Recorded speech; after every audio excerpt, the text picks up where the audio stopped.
Hello BookTube, and welcome to Poetry Shelf number 5. They're mostly smaller books because they're on a sort of small shelf there, a short shelf. How do I do this? I can't do that. Short shelf. First two here are nice little, it's by A. Housman, 2 little volumes. It's a nice little series. This is his last poems. 1930, and it has a news clipping there. I'm not going to open it up because it's very fragile. It's already falling apart. It's a little news clipping of A. Housman's funeral, and that he wrote his own poem, and the poems in the newspaper article. This is A Shropshire Lad. I really enjoy that poem, so I have a number of these. Of copies of it. I've got another one in here, and I've got I might even have a couple. I at least have 3 copies of Shropshire Lad. Can never have too many. It's one of my favorite poems, so I do reread it a lot. This is 1923, I think. Oh, it was 1930, but there is quite a list of ones they've done, and I'm definitely on the lookout for more of these because I do like them. They're embossed. They're quite nice. Now, where do we start here? Well, let's start with this one. The Palgrave Golden Treasury Poetry 2nd Series. This one is quite rough, to be honest. We'll get to more Macmillan's. This is Macmillan, 1898, Francis T. Palgrave 2nd Series, collected from the collected from the best songs and lyrical poems in the English language and arranged with notes. It's the most popular collection of poetry at the Golden Treasury by Palgrave. It's been reprinted forever by various publishers. Probably, I wouldn't doubt it's still in print. So that's Macmillan, but it's, as I say, it's really rough, as you can see. This one's quite nice. It's a nice little slim volume. It is A Ballad Upon a Wedding by Sir John Suckling, with illustrations by Herbert Cole. The illustrations are quite nice. It's published by John Lane, publisher, 1901. It's the Ballad Upon a Wedding, Wedding Feast, and so forth. Just every other page has a nice etching on it, or almost every other page. So yeah, that's quite nice. This one is an oddity. It's oblong, it's paperback, but it's also got a dust jacket that's connected at the spine, and the end paper, or the inside of each flap, is a soldier on a horse, a silhouette of a soldier on a horse. It's called Hearts Courageous by John Orenham, author of Bees in Amber and All's Well, etc., etc. Methuen and Company, 1918, and it's got an inscription here to Annie. I can't read the surname, on 4th of the 2nd, 24, from Padre. A lot of religious stuff, but if I remember right, there is poems, First World War poems in there as well. And this is a bit rough. I do like this way of the little label, and that's probably what I'll do if I ever get around to rebinding. I'll just do it plainly and stick a label on. It's a nice book plate from John Hugh Street. I don't remember looking that up. This is Shakespeare's Sonnets, never before imprinted, 1609, but that's the facsimile of the original title page. And then here's Shakespeare Sonnets and the Rape of Lucretia. This is London, Philip and Allen, Quality Court, 1924. And it's exactly what it says. It's a collection of the sonnets. This one is kind of interesting. It has no printing on the outside. It's a sort of a facsimile of Blake, Songs of Innocence and Experience, 1794. It's copyrighted in 1947 by Ruthven Todd. It's Alby Sibley's #1 from a copy in Houghton Library, Harvard. Sequence adopted by Joseph H. Wicksteed. Published by the Falcon Press, London, United Book Guild, New York, 1947. It's got a bit of an introduction, and it's just a facsimile, but all in black and white, and very poor printing on it. It's difficult to read. Here's a nice little Bloomsbury, John Clare poems, which I didn't show in the other one because it was sitting over here and I forgot about it. But it was given to me for my 50th birthday for a friend of mine, with an inscription on it. And yeah, it's Bloomsbury Poetry Classics, and it's got a lot of good Clare poetry in there. This is a bit weird. I bought a flask, a little flask, and this came with it, the book, Robert Burns' In Your Pocket. It's slim in there, obviously, so you can stick it in your pocket or your coat pocket. It's published by Waverley Books. First published 2009 and reprinted in 2011. It's actually sewn, which is weird, and it's got a ribbon on it. It's got a jacket, but it's a pictorial cover, the plasticized covers, but it is sewn, which is a bit of an oddity. Now, okay, a few other things. Oh, this is a nice Percy Shelley. That's a Nilsson. This is a nice leather one, and it smells nice leather. It's got 1925 inscription in October 19th. I can't read the person's name. And it's Thomas Nilsson and Sons. There's no specific date, but it looks like it's, around early 20s, I would say, 25. So it's quite nice. It's floppy, gold, top edge gilt. And the printing is quite nice, and it opens up really nicely and flat. Here's some 2 volumes here that are kind of neat. This is Scott's poems. They're nicely embossed. This one's in the better condition. It's Milner and Sowerby, London, Paternoster Row. No date on it, but assuming late 1800s. They're nicely engraved. And the title page as well is very nice. But there's 2 title pages. There's this that's almost cardstock-ish, and then there's the second title page, which is normal paper. Printing is very small, but as I said, that was £1, and so is Longfellow's Poetical Works was £1 as well, and it's the same deal. Nice steel engravings on there, and there's 9 engravings illustrated throughout. Just really nice.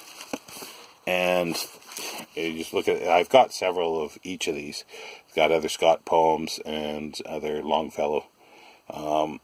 And if you just look at it this way, it's worth £1 just for those 9 engravings. Not that I would ever break it up, but it's just, So now we'll go through a bunch of Oxford World Classic poetry. I do like these little books, despite the printing that's being small. This is Austin Dobson, Selected Poems, Revised and Enlarged Edition, 1924. I do like Austin Dobson. I've got more of his poetry that we'll get to in the next section that's hidden behind here at the moment. I also have a number of his essays, and one signed by him, which was kind of nice to get. This is 1921. Oh, no, sorry. That's when he died. Sorry, it was 1921. This is 1924. And it's Oxford World Classics. Selected Poems by Swinburne, so I missed that one out of my Swinburne selection. I probably missed an Everyman library, come to think of it. This is with an introduction by Lawrence Binyon, Oxford University Press. This is a reprint in 1944, originally done in 1939. This is Poems of Wordsworth, Selected Poems, Again, same deal, basically. It's 1948 reprinting, several reprintings later. This is a 60s Oxford World Classic. They're still nice. Some of them have the jackets. The cloth isn't quite as nice, but it's still cloth, and that's the good thing. And this is English Poems of John Milton from the edition of H.C. Beeching. We'll come across him, I think, a little more. And it says, with an introduction by Charles Williams and a reader's guide to Milton compiled by Walter Skeat. Now, I don't know if this is the same Charles Williams as from the Inklings. Could very well be. I have not looked it up. Same name, obviously. And it was done originally in the 20s, so it could very well be. Probably is, I would assume, but I don't know. Doesn't really say. But yeah, that's that one. This was the early on editions of the World Classics. They were a little different. Green. This is Poems of Matthew Arnold, 1840 to 1867, introduction by Sir A.T. Quiller Couch. And he edited the original Oxford Book of English Verse that Rumpole of the Bailey reads from and has by his nightstand all the time. And I do like his Quiller Couch. I like, well, there's reasons that I like it, but I won't go into it here. It's like I don't agree with everything he does, and I like his essays on reading and writing. It's acquired taste. He's a little difficult to get used to writing these days because it's very different. Book of Narrative Verse, again, compiled by W.H. Collins, with remarks and narrative poetry by Edmund London, and we've come across him already as editor, and a couple other books, I believe. And this is, again, 1960s with a dust jacket, 1968, and it's got the dust jacket on. So let's move those over. And a few more Oxfords here. Palgrave's Golden Treasure. It's a selection of the best songs and lyrical poems of the English language, selected and arranged by Francis Turner Palgrave, with additional poems. This is 1936. As I say, every publisher is pretty well done. The Palgrave one. This is 2 volumes from a 5 volume set. I think it's a 5-volume set. Yeah, in 5 volumes. It's English Verse, chosen and edited by W. Peacock in 5 volumes. This is Volume 4, Sir Walter Scott to Elizabeth Barrett Browning. And it's just a compilation of poetry. And this was done, again, it's the earlier version, so it'll be 20s or 30s, 1930. This one here is another volume. It is Volume 2 of the 5 volumes, and again it'll be early on, if I can get the page to open up there. There we go. 1929, and this is Poems of George Herbert. Introduction by Helen Gardner, 2nd edition, 1961. Without the jacket. And here's another older one. Poems of Robert Browning again. Just a selection, 1842 to 64. Dramatic and lyrical romances, men and women, and dramatis personae.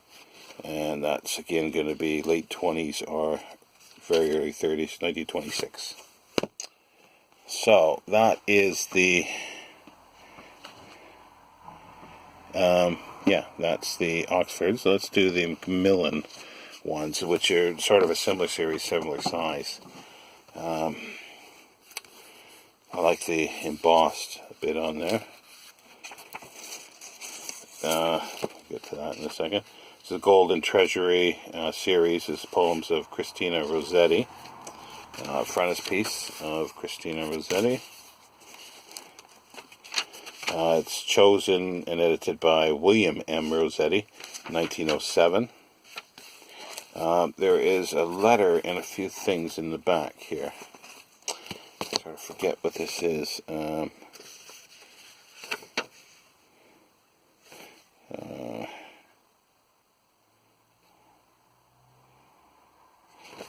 A listing of books there, and then a bit of a letter. It looks like it is a letter, or it's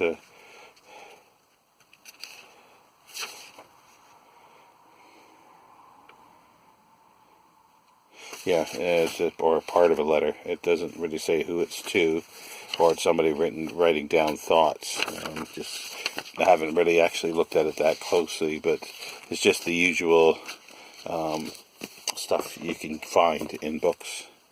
Here's selected poems of Matthew Arnold again, but Macmillan's version of it, 1908, nice title page. This is poems by is it A.E. or E.A. Brown? Let me check here. T.E. Brown. Selected and arranged and introduced in notes by H.F.B. and H.G.D. Not sure who they are off the top of my head. It might say somewhere in it, but 1922. I know I've looked through this. Nothing sort of jumps out from him at the moment. Rubaiyat of Omar Khayyam. That's again Macmillan. 1904. The astronomer poet of Persia, rendered into English verse. Does it say at the moment who the translator is? It might say in the introduction, I don't remember. There's notes that somebody's written, interlining there. Children's Treasury of Lyrical Poetry by Palgrave again. Selected and arranged, 1944.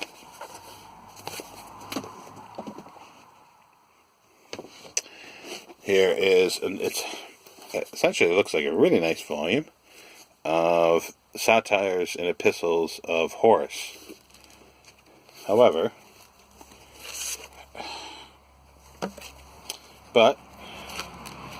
it's missing the end papers, or one of the back end papers there, but somebody has tried to never put tape on books. See what it does? It just turns yellow. Tape is death to books. I wish people just wouldn't do that, because it just destroys them. Unless it's acid-free and archival tape. This Satires, Epistles, and the Art of Poetry by Horace, translated into English verse by the late John Conington, Corpus Professor of Latin in the University of Oxford, 1888. And it's just, I've kept it because it's so nice. That was definitely a freebie. It was like somebody wanted £5 for it, but I remember getting that free. The end paper must have been there at one time, but it's gone. But yeah, you can see the staining. That's what tape does, and you can't get rid of that. Here's an interesting publication. It was given to me by a friend, and it's Nature Poems by W. Percival Westall, exhibitor of the Royal Society, Bronze Medalist Society of Acclimatization of France, author of My Life as a Naturalist, Nature's Wonderland, The Boy's Own Nature Book, and The Young Observer's Handbook, etc., etc., etc. And this is by Lytham N. Ling and Company. And it's an oblong one. There's really good poetry in here. Some really good stuff. And at the back, they have a bit of a catalog of the publisher. And I don't at the time, I searched and searched, and I could find nothing by this publisher. But we're talking 6-7 years ago, and I haven't looked since. And it's got a paste down of the front. It's a bit wonky, the binding. The corners are worn badly. But, as I say, there's some other interesting titles. They got latest publications, and then ones to come. And I couldn't find anything. But there is some good nature poetry in there. I really enjoyed it. Here's a language of poetry of flowers. It's really rough. But the illustrations are wonderful. It's Language of Flowers with floral illuminations, printed in color and gold. Oh, 13,000. Marcus Ward and Company Limited. No date, but it's clearly sort of 19 or late 1800s, and they're just wonderful. And the poetry is not too bad. It's by various people, so they've culled some good poetry for here. I'm just trying if I can find more of the illustrations. There we go. I just loved them.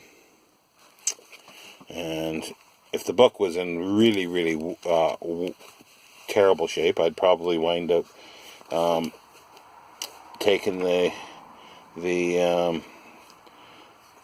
plates out, but I won't. But if it was, like if I ever found another copy of this falling apart, I would definitely take it apart and frame the pictures with poems, a good poem describing the flower. Now, we're looking at our last one here.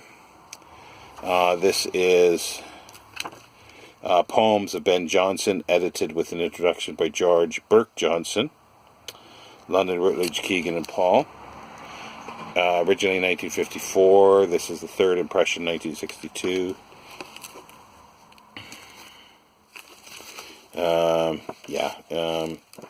I'd say he's an acquired taste, is Ben Jonson. But yeah, that's sort of my small little books. And I've decided that once I finish down here, I won't come along into here because we've done actually some of the new poetry, so I'll leave the new poetry. There's some older down at the bottom, but I'll continue on because I can access all the shelves. It's just I'm not sure where I'm going to put them when I pull them out. It's a little difficult to get to. The top shelf is difficult, but it just has the sort of collection of the usual Oxford English slash or blank verse of whichever, and there's about 5 or 6 of them up there. If I can get them, I will include those as well. But here ends. I think that'll be it for today. So that's 5 videos that I've put up. I'm sitting on a little bench here that's a little hard on my rear end. So we'll call it quits for today, and we'll see where we can get tomorrow. Thank you, BookTube.